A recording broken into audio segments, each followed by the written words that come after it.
व्रत के दिनों में साबूदाना तो एक ऐसी पेट डिश होती है ना कि साबूदाना तो अक्सर ही हमारे घरों में बना करता है। और साबूदाना की ये मतलब ऐसे सूखे वाले साबूदाने और एकदम नमकीन से मतलब एकदम खिली खिली सी खिचड़ी जो कि बहुत ही फेमस होती है। तो बस इसके लिए हमने लिए साबूदाना में हमारे यहाँ पे मोती साबूदाना का इस्तेमाल किया जाता है, इसलिए हमने उसी साबूदाने का इस्तेमाल किया है यहाँ पे। उसे धुल के मैंने थोड़ी देर के लिए रख दिया है, मतलब 3-4 घंटे के लिए भिगा के रख दिया है। और भिगाने के बाद फिर इसे हमने छान के भी एक स्ट्रेनर पे इसे छान लिया था। और उसके बाद फिर मैंने रखा घी, मतलब कढ़ाई में डाला है घी। और थोड़ी तैयारियां मैंने पहले ही कर ली है, मतलब थोड़ी क्या, बाकी मुझे जिन जिन चीज़ों का इस्तेमाल करने वाली हूँ मैं उन्हें सारी तैयारियां मैंने पहले से करके रखी। आलू कट कर लिए, साबूदाना को स्ट्रेनर पे रख लिया है, करी लीव्स वगैरह ले लिए और टमाटर के साथ थोड़ी सी अदरक, थोड़ी सी मिर्च, थोड़ा सा धनिया, मतलब धनिया थोड़ी ज़्यादा क्वांटिटी में ही लिया है, और थोड़ा सा जीरा और सेंधा नमक, ये चीज़ें डाल के मैंने इसकी प्योरी बना के रख ली है। और कढ़ाई में जो हमने घी रखा था ना वो मतलब काफ़ी हद तक गर्म हो गया है। इसके बाद फिर हमने इसमें जो आलू कट करके रखे ना, ये हमने क्यूब शेप में कट किया, आप चाहें तो लंबे लंबे भी कट कर सकते हैं। उसे डाल के इसमें फ्राई कर लिया। इस स्टेज पे मैंने थोड़ा सा ज़्यादा घी डाला था क्योंकि यहाँ पे हमने ना आलू को बहुत अच्छे से फ्राई करना होता है। उसके बाद इसमें थोड़े से ऐसे हरी मिर्च को बीच से कट कर दिया और थोड़े से जीरे भी डाल दिए हैं। ये मैंने बाद में इसलिए डाला ना कि इसका कलर थोड़ा अच्छे से मेंटेन रहे, क्योंकि जब आप स्टार्टिंग में जीरे वगैरह डाल देते हैं ना, हरी मिर्च स्पेशली, तो उसका कलर थोड़ा डल हो जाता है जो कि देखने में अच्छा नहीं लगता। इसके बाद फिर मैंने यहाँ पे थोड़ी करी लीव्स डाल दी। अगर आप व्रत में करी लीव्स नहीं खाते हैं तो स्किप कर दीजिएगा, बाकी करी लीव्स जनरली व्रत में खाया जाता है, इसलिए हमने इसका इस्तेमाल यहाँ पे किया। और उसके बाद फिर हमारे आलू थोड़े से हमें एकदम क्रंची स्टेज में चाहिए, तो इसे हमने 3 से 4 मिनट तक पका लिया है। और हमारे आलू लगभग जैसे हमें चाहिए ना वैसे हैं, लेकिन एग्जैक्टली जैसा चाहिए वैसा नहीं था, तो इसे 1-2 मिनट तक हमने और पका लिया। और पकाने के बाद फिर हमने इसे साइड में कर दिया था। और इसमें जो हम एक्स्ट्रा ऑयल था ना, हमने एक चीज़ का ध्यान शायद नहीं दे पाई थी मैं, कि मैंने जीरे डाल दिए थे। अगर जीरा मैं नहीं डालती तो शायद जो मैं इसमें से ऑयल निकाल रही हूँ उसमें जीरा नहीं जाता, लेकिन कोई बात नहीं, इसको आप स्ट्रेनर की हेल्प से, मतलब किसी प्लास्टिक नहीं, मेटल का अगर आपके पास स्ट्रेनर है तो उसकी हेल्प से आप छान देंगे तो वो जीरा उसमें निकल जाएगा। और अगर आपको तुरंत ही इस्तेमाल करना है तो उस ऑयल का इस्तेमाल कर लीजिएगा, वरना अगर आप कम ऑयल में बनाना चाहते हैं तो आप स्टार्टिंग में इस आलू में कम ऑयल डाल दीजिएगा। मैंने कितना एक्सेस ऑयल था वो सब निकाल दिया था। और उसके बाद फिर ये मैंने स्टेन किए हुए, मतलब इस छने हुए जो साबूदाने रखे थे ना, वो इसमें मिला दिया था। और मिलाने के बाद आलू के साथ फिर इसे अच्छे से मिक्स कर लेना होता है, मतलब कलछल के हेल्प से आप इसे अल्टा पल्टी करके इसे आप अच्छे से मिक्स कर लीजिए।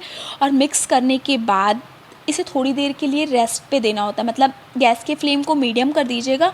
और इस स्टेज में इसे थोड़ा सा पकाने की ज़रूरत होती है, मतलब वैसे तो हमारा साबूदाना भीगा हुआ होता है तो उसे बहुत पकाने की ज़रूरत नहीं पड़ती, लेकिन थोड़ा सा पका लीजिए। और पकाने के बाद फिर इसमें जो हमने वो प्योरी बना के रखी ना, टमाटर अदरक वगैरह की, वो सब डाल देना होता है। जनरली हम टमाटर वगैरह कट करके इस्तेमाल करते हैं, लेकिन एक बार इस तरीके से बना के देखिएगा।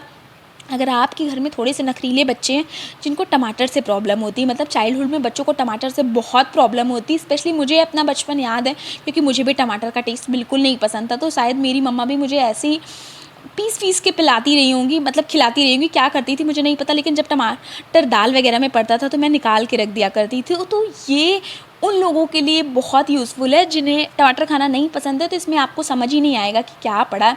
इसके बाद फिर मैंने थोड़ी से और करी लीव्स डाल दी हैं, थोड़ा सा ब्लैक पेपर मतलब काली मिर्च का पाउडर डाल दिया और सेंधा नमक डाल दिया है। सब कुछ टेस्ट अकॉर्डिंग डालिएगा, क्योंकि नमक का इस्तेमाल हमने टमाटर की प्योरी में भी किया था, तो थोड़ा बहुत कम ज़्यादा जैसे भी बैलेंस करना। और अगर आपने इनफ नमक प्योरी में डाल दिया तो आपको बाद में नमक का इस्तेमाल करने की ज़रूरत नहीं है। तो इस स्टेज पे आपको ये बहुत ही टेस्टी सी खिचड़ी, जिसमें टमाटर के चंक्स हमें बिल्कुल नहीं दिख रहे हैं, मतलब इसमें बहुत इनफ टमाटर पड़ा है लेकिन दिख हमें बिल्कुल नहीं रहे हैं, मतलब ये जादू ही सा हो गया है ना कि टमाटर पड़े तो हैं खाने में लेकिन दिख नहीं रहे। और हमने सुबह स्नैक्स के तौर पे थोड़े से मखाने और थोड़े से साबूदाना और मूंगफली वगैरह को फ्राई किया था, थोड़ी चिप्स विप्स जो व्रत वाले चिप्स होते हैं, क्योंकि मेरी मम्मा क्या करती है चिप्स बना के रख लेती हैं, उसमें नमक का इस्तेमाल नहीं करती हैं। तो वो जैसे सावन के व्रत में होता है बिना नमक वाला, या कैसे भी व्रत होते हैं तो उसमें नमक आप अपने ऊपर से ब्लैक पेपर वगैरह ऐड करके खा सकते हैं। तो वो वाले चिप्स हमने फ्राई करके सुबह रखे थे, वो हमने इसमें थोड़े से ऐड कर दिए। अगर आप नहीं चाहते तो आप बिल्कुल ऐड ना करें। और उसके बाद थोड़ी धनिया की पत्तियाँ डाल दी, धनिया की पत्तियों से इसका लुक और अच्छा हो जाता है। धनिया की पत्तियों का इस्तेमाल हमने टेस्ट में भी किया है, मतलब जो प्योरी हमने बनाई थी ना उसमें भी हमने धनिया की पत्तियाँ डाली थी, तो इससे मतलब धनिया की पत्तियों का टेस्ट भी आ गया है। और धनिया की पत्तियाँ ऊपर से डाल देने के बाद इसका लुक भी बहुत सुंदर हो गया। और इस स्टेज पे इसको थोड़ी देर के लिए पका लेना होता है, और जब हमारा ये साबूदाना लगने लगता है तो हमें समझ जाना चाहिए कि अब साबूदाना हमारा बिल्कुल पक गया है, अब हमें गैस को ऑफ़ कर देना चाहिए। तो उसके बाद हमने जो अपने साबूदाने हैं उसे सर्व कर लिए हैं। सर्व करने के बाद थोड़ी सी धनिया की पत्तियाँ ऊपर और डाल दीजिए, या कोई मतलब अगर आप चाहते हैं फॉक्सनट मतलब मखाना वगैरह भी डालना, या मूंगफली वगैरह ऊपर से डालना चाहते हैं तो आप यहाँ इस स्टेज में भी डाल सकते हैं। सच में ये इतनी खिली खिली और इतनी सुंदर सी खिचड़ी बन के तैयार होती है ना, जिसमें टमाटर के चंक्स बिल्कुल कहीं नहीं दिखते हैं, तो मतलब समझ में ही नहीं आएगा कि आपने इसमें टमाटर भी ऐड किया है।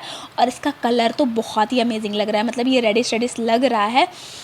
तो अगर आपको ये तरीका पसंद आया ये खिचड़ी बनाने का, तो प्लीज़ इस रेसिपी को अपने फैमिली और फ्रेंड्स के साथ शेयर कीजिएगा, और मेरे वीडियो को प्लीज़ लाइक कर दीजिएगा और चैनल को सब्सक्राइब कर दीजिएगा, जिससे आने वाली वीडियोस भी आप तक पहुंच जाएं, जिससे मुझे और आपको दोनों को हेल्प मिलेगी। तो अगर आपको सच में ये अच्छा लगता है तो प्लीज़ इसे ट्राई भी ज़रूर करिएगा। बस खाएं पिए खुश रहें, और अच्छा लगे तो प्लीज़ शेयर कीजिएगा। Thank you so much and have a very good